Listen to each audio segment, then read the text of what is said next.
बिस्मिल्लाहिर्रहमानिर्रहीम। अस्सलाम वालेकुम। मैं महमूद अब्दुल्ला खान हूँ। आप यूट्यूब चैनल देख रहे हैं। व्यूअर्स, आज हम बात करेंगे विरासत के हवाले से कि भाई की विरासत में बहन का हिस्सा कब पैदा होता है और किस शक्ल में बहन भाई की विरासत से कितनी विरासत कितना हिस्सा ले सकती है।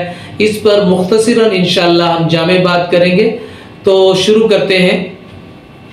तो भाई की विरासत से अगर भाई फौत होता है और उसकी कोई औलाद मौजूद नहीं है, उसकी औलाद में बेटा, पोता, बाप या दादा मौजूद नहीं है, सिर्फ उसकी एक बेटी मौजूद है, तो उस शक्ल में बहन को विरासत में से आधा हिस्सा जो है वो बहन को मिल जाएगा। यानी कुल विरासत अगर 4 एकड़ है तो बीच में से 2 एकड़ अराजी जो है वो बहन को भाई की विरासत में से मिल जाएगी।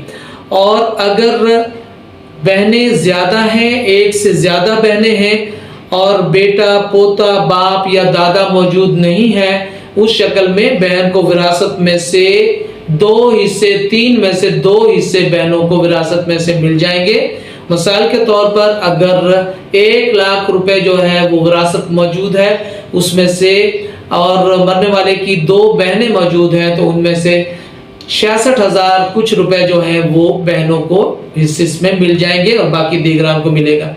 और अगर ऐसा है कि विरासत में यानी मरने वाले ने अपने पीछे सिर्फ एक बेटी छोड़ी है या एक पोती छोड़ी है, इसके अलावा मरने वाले का कोई बेटा या पोता मौजूद नहीं है, उसका बाप भी मौजूद नहीं है या दादा मौजूद नहीं है, सिर्फ एक बेटी उसने जो है पीछे छोड़ी है तो या एक पोती उसने पीछे छोड़ी है, तो उस शक्ल में विरासत जो है उसके 3 हिस्से किए जाएंगे, जिनमें से एक हिस्सा जो है वो बहन को मिलेगा और बाकी जो है वो दीगरान को इसमें से हिस्सा जो है मिलेगा।